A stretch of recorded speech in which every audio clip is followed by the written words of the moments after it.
Pues nada, muy buenos días, muchísimas gracias por la presencia. Hemos acabado la Ejecutiva Nacional esencialmente presencial, aunque había alguna gente telemática, porque estamos tratando de recuperar esa normalidad también después de esta etapa tan difícil que ha sido la pandemia, aunque no está finalizada y hay que mantener la guardia alta. Y tanto Carmen Nieves como secretaria de Desarrollo Autonómico como Carmen Hernández, vicepresidenta, pues les vamos a tratar de trasladar los contenidos. Hemos estado varias horas fundamentalmente de discusión con alguna decisión. La primera consideración, el balance del Congreso. Nuestro quinto Congreso Nacional, hemos concluido que fue un proceso muy trabajado durante un año, muy participativo y con contenidos que nos deben ayudar a enfrentar el próximo periodo. El análisis que soporta la ponencia política nos permite interpretar el mundo en el que vivimos a pesar de los cambios vertiginosos en los que estamos inmersos. Hemos hecho análisis de coyuntura, creemos que acertado, y tenemos unas reglas, un reglamento de funcionamiento interno que nos permite seguir profundizando en la participación, en la democracia, en la desconcentración de las decisiones. Por lo tanto, quinto Congreso, un trabajo previo, un trabajo final en los plenarios satisfactorio, y además creemos que la escenificación que hicimos también expresaba, digamos, actualidad, modernidad, y no hacer un congreso al uso ahí en la sala de teatro donde el último de la fila se duerme y no te enteras, ¿no? De manera que buen balance del quinto Congreso Nacional. Ahora toca, y está el proceso, de armar las ejecutivas locales, los consejos políticos insulares. Hemos dicho que los que no hagan esa tarea antes de julio se dejará para después de las elecciones, porque en septiembre vamos a combinar nuestro trabajo institucional con el trabajo electoral. Por lo tanto, buen balance del Congreso. Hemos analizado el momento político y nos hemos concentrado un repaso de todo, pero fundamentalmente las consecuencias de la guerra. Primero, poniendo sobre la mesa el drama terrible, las miles de muertos, los millones de desplazados, los millones de refugiados, el daño terrible al Estado ucraniano, donde se han destruido puertos, aeropuertos, carreteras, hospitales, edificios. Costará el día que pare esa guerra reconstruir ese país mucho, ¿no? Y hemos hablado primero del drama humano que está detrás de esta guerra. Hemos planteado el impacto que está generando en la seguridad global.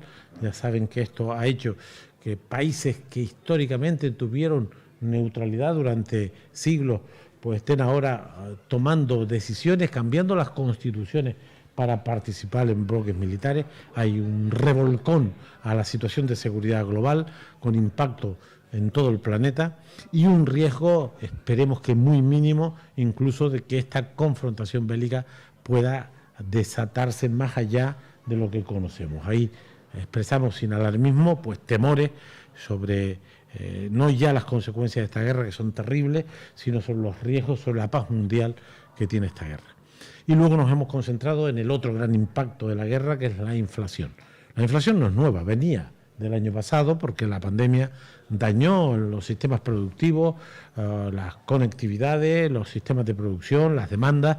Y ya cerramos el año 21 con una inflación de en torno al 6%. Lo que ha hecho la crisis ucraniana es encarecer las materias primas energéticas y alimentarias, y a partir de ahí pues contagiar aún más a la economía global de este mal parámetro que es la inflación. La inflación es un auténtico veneno para la economía y hoy está afectado el planeta entero, desde los Estados Unidos, como digo yo, a Frankfurt, a Alagero. Es decir, estamos impactados porque estamos en el mundo. Y combatir la inflación no va a ser fácil, sin duda ninguna. Va a haber un tema vinculado a la evolución del precio del dinero. Ya han visto que la Reserva Federal aumenta a 3/4 de punto el precio del dinero. Las hipotecas en Estados Unidos ya están en el 6%.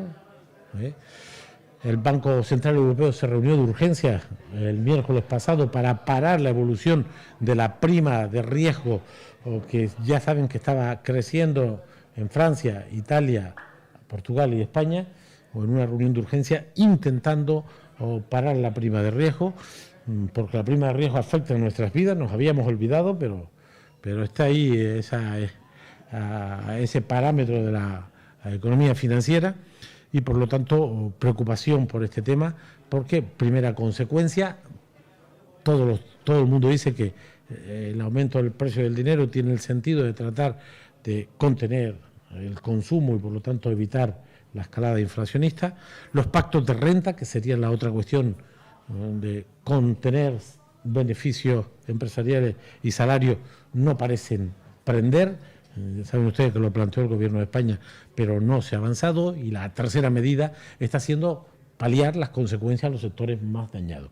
El Real Decreto Ley español que estableció las medidas para Ucrania esencialmente son préstamos a los sectores más vulnerables, ayudas directas a los sectores más dañados, transporte, agricultura, ganadería, y una medida complicada pues ayudar al bono eléctrico, topar los precios de los alquileres, intentando ayudar a los sectores vulnerables. Y poco más. Tipos de interés, pacto de renta, intentar intervenir sobre los mercados, que no es nada sencillo. Ahí está la excepción ibérica, que como saben empezó esta semana y no ha tenido impacto porque el precio de los combustibles sigue creciendo. Y luego las medidas paliativas. Nosotros aquí en el ámbito de Canarias, lo propio, en el ámbito de nuestras competencias, medidas fiscales selectivas, el caso de La Palma, el caso del material sanitario, o la devolución del 100% del impuesto de combustible a transportistas, a ganaderos y agricultores, y ayudas directas. Y en nuestro caso, el sector ganadero, al que hemos habilitado 8,2 millones, pero que hay que aumentarlo para paliar el tema. Pero sobre todo la Ejecutiva Nacional ha tomado conciencia de que la inflación está ahí, que no era para 2 trimestres, como dijo el Banco Mundial, el Fondo Monetario, el Banco de España hace 8 semanas, que hablaban de 2-3 trimestres de este año. Ya se está hablando que la inflación a estos niveles del 8, 9, 10% se mantendrá este año, y algunos hablan ya del año siguiente, de manera que hay que vigilar, monitorizar, seguir la evolución de la inflación, porque la inflación empobrece a la familia, a los trabajadores, a las empresas y al sector público, que es un actor económico de primer orden. Nosotros hemos hecho ya un balance del daño de la inflación en los gastos, en el gasto público, y calculamos que en torno a 500 millones de euros nos va a costar si se mantienen los precios, porque nosotros consumimos cemento, hierro, energía y alimentos, más que nadie, porque somos un gran actor de la economía canaria. El pasado año ejecutamos 10.500 millones de euros, solo el Gobierno de Canarias, y eso fue el 25% del PIB. O sea que la inflación empobrece a las familias, a las empresas y a las administraciones públicas, ayuntamientos, cabildos, porque prestamos servicio. Una reflexión profunda hemos hecho sobre los riesgos de la inflación, el seguimiento que tenemos que hacer, la dependencia que tenemos del mundo y de las grandes políticas macro para contener este parámetro, y nosotros aquí apoyar a los sectores vulnerables. Y hemos concluido una cuestión: hay que subirle los impuestos a las eléctricas. Esto no puede ser. Lo han hecho 5 países de la Unión Europea. Están ganando miles de millones de euros sin mover un papel y sin generar un puesto de trabajo. Hay 5 estados de la Unión, bueno, y Reino Unido, 4 de la Unión y Reino Unido, países europeos, que están aumentando los impuestos a las eléctricas, los llamados beneficios caídos del cielo, y que esos recursos tienen que ir a ayudar a los sectores vulnerables. Subir los impuestos a los que están ganando miles de millones sin mover un dedo y sin crear un puesto de trabajo, y que esos recursos fiscales ayuden a los sectores vulnerables más dañados, que son las rentas bajas o muy bajas de nuestro sistema económico. Hemos cerrado ese capítulo ahí, y luego hemos entrado a hablar del partido y el próximo periodo, y hemos decidido el Comité Electoral Nacional para las elecciones del 23, dejando claro que no vamos a detraer ni un segundo de la obligación que tenemos, donde gobernamos, de desempeñar las funciones de gobierno, sean locales, insulares o canarias. Vamos a trabajar hasta el último minuto de la legislatura, con el esfuerzo, con la entrega, con la solvencia, con el rigor que nos tiene que caracterizar. Pero tenemos que poner la cabeza en paralelo en que el proceso electoral del 23 arranca de facto en septiembre. Y por lo tanto nos estamos ya organizando para ese menester. La idea es que el Comité Electoral Nacional lo van a conformar un representante de cada una de las islas, que elegirán las ejecutivas y coordinadores insulares, y que de la Dirección Nacional va a estar Luis Campos, Carmelo Ramírez y yo. Y hemos asignado a Luis la dirección de la campaña electoral, a Carmelo campaña electoral, a Luis Campos, al portavoz nacional del partido y también portavoz en el grupo parlamentario. Tú eres presidente del grupo parlamentario. Entonces, digamos, Luis estará con dedicación completa en la campaña electoral, en los diseños y en lo que se tenga que hacer. Carmelo estará en los asuntos de organización, los asuntos internos, en la coordinación de los comités electorales, las candidaturas cuando correspondan, las alianzas políticas, y yo me voy a ocupar fundamentalmente de coordinar los programas, aunque todos estaremos en todo. Y luego habrá una persona que decide cada isla en el Comité Electoral Nacional.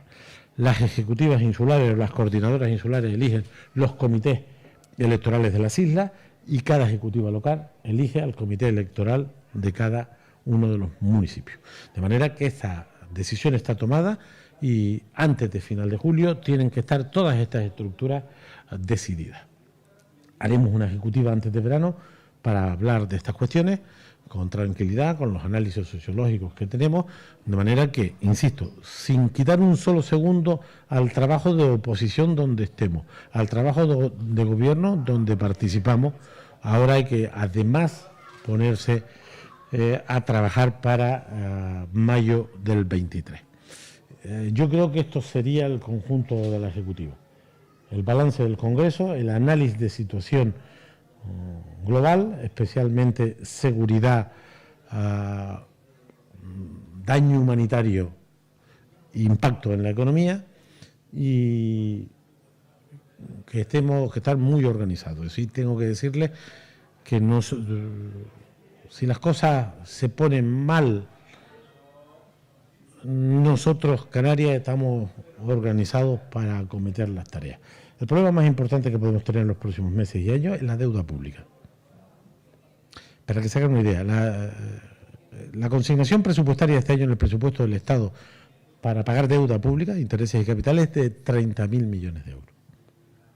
Nosotros tenemos 40, porque hemos hecho una buena gestión de la deuda pública. Encarar un proceso de encarecimiento del dinero, y ya ni les cuento, un aumento de la prima de riesgo, que insisto, el miércoles el Banco Central Europeo se reunió de urgencia para lanzar mensajes tranquilizadores, porque la prima de riesgo de los 4 países del sur había subido 10, 20, 40, 60, 70 puntos básicos.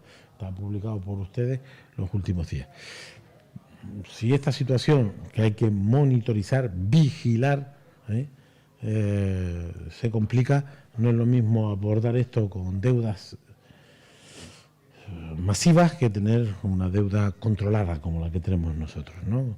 Si tendríamos en estos momentos, porque hemos hecho sin detraer recursos a los servicios públicos, les comentaba a los compañeros que desde enero del año 19, presupuesto inicial 19, y presupuesto ejecutado del 21, el gasto público del Gobierno de Canarias aumentó en un 32,9%, sin tocar impuestos y bajando la deuda pública. Sin tocar impuestos y bajando la deuda pública, pasamos del gasto inicial del 19 al gasto ejecutado en el 21 en un 32,9%. Aguantamos la comparación con quien ustedes quieran, poniendo en valor que sin tocar los impuestos y bajando la deuda, hemos captado cada euro de Europa y del resto de España para ponerlo al servicio de la sanidad, de la educación, de la vivienda o de las carreteras. Dicho esto, sin trasladar preocupación, pero sí estar organizado y vigilante a la evolución de la inflación para mantener los servicios públicos, para apoyar a los sectores más dañados, especialmente la familia y sectores económicos muy debilitados, entre ellos la ganadería, donde hemos vuelto a concluir que hay que ayudarles más de forma directa. Es decir, dinero público para echarles una mano, para que alimenten los animales, porque si no, ese sector no va a resistir como han evolucionado los precios, ¿no? Bueno, yo creo que con esto hacemos un resumen. Sí.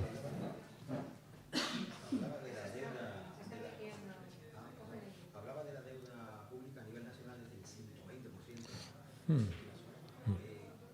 ¿Puede explicar un poquito en relación a Canarias? Bueno, vamos a ver. La deuda pública en relación al PIB ahora hay que ponerla en cuarentena porque el PIB está como está.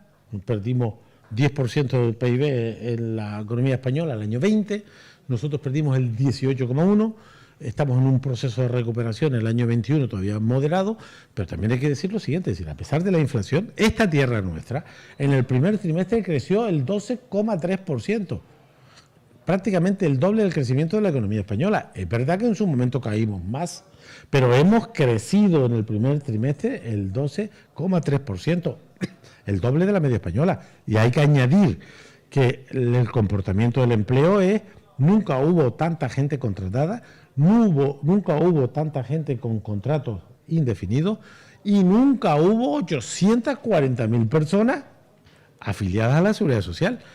Con toda la prudencia y con mucho cuidado a las incertidumbres de la economía, estos son datos, estos no son, hay algunos que les gustaría que fueran peores para medrar, ¿no? Pero la cuestión es que la economía canaria, en medio de la incertidumbre, con la inflación, por cierto, 1,5 puntos por debajo de la media española, la nuestra, que tampoco es para presumir, pero bueno, 1,5 puntos por debajo, hemos crecido el doble que la media en el primer trimestre y nuestros datos del turismo, que es motor clave en la estructura productiva, son muy positivos.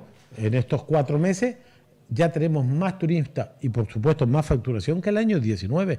El verano está bien, los asientos ofertados y las reservas están bien. Es cierto que el mundo cambia por semana y no sabemos qué va a pasar, pero que seamos conscientes de que estamos creciendo por encima de la media española, casi el doble, que se está generando empleo en todos los sectores y que las previsiones turísticas, los datos hasta el momento son muy positivos y las previsiones son buenas.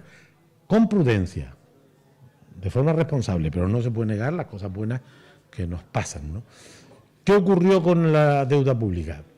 Que el gobierno español se endeudó para pagar la sanidad, para pagar la educación, para pagar los 40.000 millones de los ERTES, para soportar las pérdidas de la Seguridad Social, porque la Seguridad Social tiene gastos y menos ingresos, y ha habido estos años dinero público que se ha inyectado al sistema de pensiones para mantenerlo, porque si tú tienes más gastos que ingresos, el resultado es la quiebra, y ha habido recursos presupuestarios para afianzar la Seguridad Social, de manera que ha habido dinero para la sanidad, para la educación, para la Seguridad Social, para el ingreso mínimo vital, para los 40.000 millones de los ERTE, los 7.000 millones de las ayudas directas. Y todo eso hizo que la deuda pública se fuera al 117, 120% del PIB. Pero la deuda pública que te permite salvar la situación en estos años terribles, ahora hay que pagarla. Y no es lo mismo con el precio del dinero controlado que el precio del dinero desbocado, que todavía no. Pero ojo, que no hay que descartarlo. Nosotros, sin embargo, como hemos captado los recursos de España y de Europa como nadie, porque hemos defendido bien nuestros intereses, digan lo que digan los voceros de las derechas, ahí están los datos incontestables, no solamente no subimos ningún impuesto, sino que hemos bajado selectivamente impuestos en La Palma, en el sector sanitario o ahora el impuesto del combustible, sino hemos hecho eso, hemos disminuido la deuda, pero hemos aumentado el compromiso de gasto público, hemos contratado, hay 6.000 y pico trabajadores más de sanidad ahora que antes de la pandemia. Hay 3.000, y ahora consolidamos 1.660 trabajadores, vamos a ir discutiendo, vamos a consolidárselos el año que viene, porque el presupuesto nuestro se hace a 3 años vista y todos nosotros vamos autorizando las cosas que sabemos que podemos garantizar. Por ejemplo, vamos a contratar, vamos a dejar miles de esos trabajadores. Pero nosotros abordamos este momento con 6.224 millones de euros, que en términos de PIB es el 14,4, el más bajo del Estado español, pero 6.200 millones y con unos intereses bajos, unos 40 millones pagamos. ¿Por qué? Porque renegociamos estos años críticos, 4.000, hay una mosca aquí que me tiene... 4.700 millones de euros renegociamos nosotros con la banca privada. Tenemos los préstamos públicos, nos fuimos al sector público, nos fuimos al mercado. Como tenemos mucho prestigio de pagadores, conseguimos, digamos, aplanar los periodos de amortización que nos interesaba y bajar los intereses. Pero claro, no es lo mismo tener un presupuesto de 10.000 millones, 40 millones de intereses, que tener un presupuesto de 400.000 millones y 30.000 millones de intereses por ahora. La deuda pública española, de la que nos hemos beneficiado nosotros también, es muy importante y habrá que pagarla, pero Canarias, la comunidad autónoma, prácticamente tiene la deuda más baja per cápita de España. Los cabildos, los ayuntamientos canarios prácticamente no tienen deuda. Hay 8 o 10 que tienen problemas y los cabildos canarios, la deuda es mínima. Afortunadamente, el saneamiento de las administraciones públicas es una ventaja si las cosas se complicaran con la deuda pública, ¿no? Y es muy importante, pues Carmen en Telde tenía una deuda, ¿de cuánto, Carmen? De 100. Con los bancos 111, bueno, 150 y pico en total. ¿Y ahora? Cero. Entonces, claro, Telde afrontará un momento crítico de la evolución del precio del dinero y de las necesidades de gasto público con 120 millones, está muerto. Con 0, escapa, ¿no?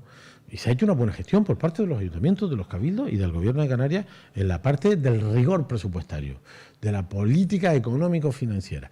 Y para eso hemos también captado más recursos que nadie. Les insisto en este dato, 32,9% más de gasto público en estos años terribles, sin subir impuestos y reduciendo la deuda. ¿Cómo se hace eso? Captando recursos. ¿De dónde? De Europa y de España. Bueno, en La Palma no solamente, en La Palma, lo que no se va, rebaja generalizada no puede ser. Sí, pero lo piden los que cuando gobernaron lo subieron más que nunca y más que nadie. Los datos son incontestables. El Partido Popular el año se dijo que bajó los impuestos y subió 48 impuestos. Nunca en la historia de España hubo una subida de impuestos como esa. Estos dicen justo lo contrario de lo que hacen. La ventaja nuestra es que no hemos subido los impuestos, pero hemos aumentado los recursos para la sanidad, para la educación, para las carreteras, para la cultura, para el deporte, ya que están ahí, para la tele y para la radio. Entonces el planteamiento es, hemos hecho un gran esfuerzo. ¿Qué habría que hacer? Que paguen más impuestos esos que se están haciendo multimillonarios. Que el PP no lo va a oír usted decir que hay que subirle los impuestos de los beneficios caídos del cielo de las eléctricas. ¿Por qué no dicen, como está haciendo Boris Johnson, que no parece un extremista, o como está haciendo Draghi, que tampoco es otro extremista, está subiendo los impuestos a las eléctricas y con ese dinero ¿qué hace? Ayudar a los más necesitados.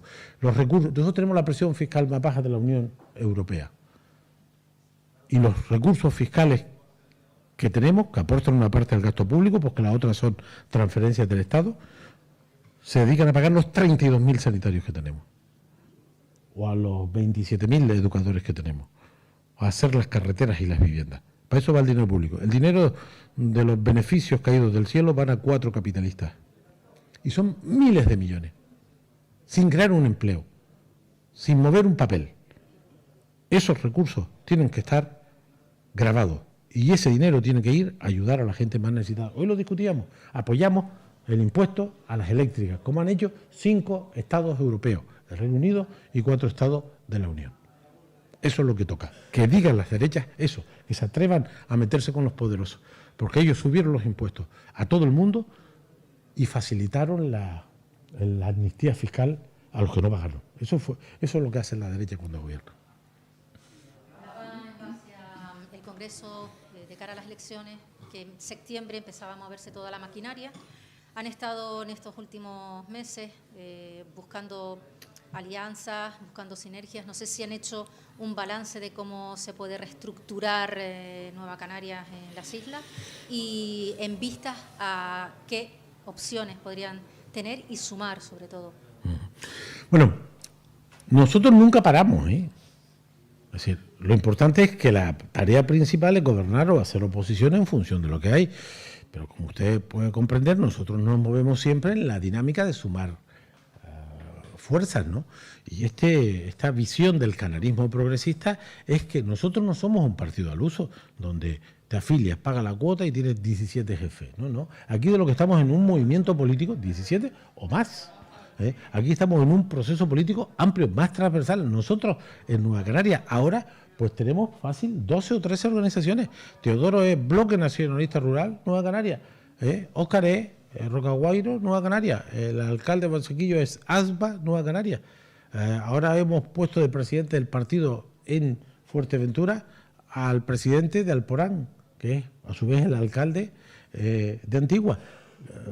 ¿Qué estamos diciendo con eso? Que nosotros somos un partido abierto a sumar alianzas y estamos moviéndonos por todos los territorios.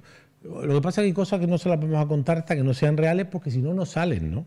Hemos aprendido que es muy importante que las agendas estas se hagan públicas cuando tienen resultados. Estamos en un proceso de entendimiento con gente, con grupos que representan a gente, porque compartimos, primero, la obediencia canaria, la defensa de Canarias, los servicios públicos, una sociedad igualitaria, apostamos por la sostenibilidad de verdad, por la descarbonización, por todos esos valores que hemos acumulado los sectores progresistas. Y en ese proceso organizativo las cosas van bien. Nosotros estamos bien cara al 23, pero no nos conformamos. No nos conformamos. Aquí no vamos a dejar nada a la improvisación. Vamos a trabajar desde ya, sin renunciar al trabajo institucional, a sumar personas y grupos. Y las cosas van bien en todos los territorios. Los resultados los veremos. A medida que vayamos consolidando alianzas, las iremos expresando públicamente. Pero tenemos esa estrategia y en todos los territorios. Y yo tengo un especial interés en todos, ¿no? Pero en uno que es Tenerife. En Tenerife tenemos que mejorar. Carmen Nieves. Carmen Nieves, ahí tenemos que hacer un esfuerzo muy importante y estamos moviendo todo lo que se puede mover y un poco más. Y estamos, porque compartimos. Aquí la idea es compartir ideas, principios, valores. Quizás lo que pone el límite es que nosotros somos una organización canaria, cuyas decisiones se toman aquí. Y a partir de ahí, aquí puede haber gente autonomista, aquí puede haber gente federalista, aquí puede haber gente independentista, aquí puede haber nacionalistas de siempre, pero aquí puede haber demócratas de siempre que con la condición de articular un movimiento político canarista, de obediencia local, con principios y valores que hemos ido construyendo desde el feminismo al ecologismo, desde la democracia a la articulación de la unidad de Canarias, desde la realidad insular de nuestros 8 territorios. Y en ese proceso estamos muy interesados y las cosas van bien, porque esto no es nuevo en nuestro caso, insisto. En Gran Canaria yo creo que 7 o 8 organizaciones tienen ese perfil. Todo el que pueda ser Nueva Canaria en sentido estricto, cuando iniciamos los procesos tienen que ser Nueva Canaria, pero si hay una organización en un territorio exitosa con resultados que representa a la mayoría ciudadana, ¿qué sentido tiene forzar? No, se suman con su identidad y con su idiosincrasia. Lo hemos hecho ahora con el alcalde de Antigua, con el Porán. Es decir, un nacionalista, un hombre progresista, un hombre comprometido, que tiene su partido, que tiene la mayoría municipal, que es persona con la que coincidimos, pues es el presidente del partido por unanimidad en Fuerteventura, porque forma parte de ese movimiento canarista amplio que estamos construyendo, ¿no? La campaña coordinada, decía Luis. esa coordinación de campaña o de difusión del mensaje, por ejemplo, del Bloque Nacionalista Rural en Galdar, ¿va conjunta, va a media? Sí, no, digamos, los temas canarios son unificados, los temas insulares dependen de la articulación de la fuerza y los temas locales, como siempre. En Galdar, el Bloque Nacionalista Rural Nueva Canaria tiene la autonomía de organizarse y la autonomía y el éxito de organizarse, porque tiene 17 de 21, ¿no?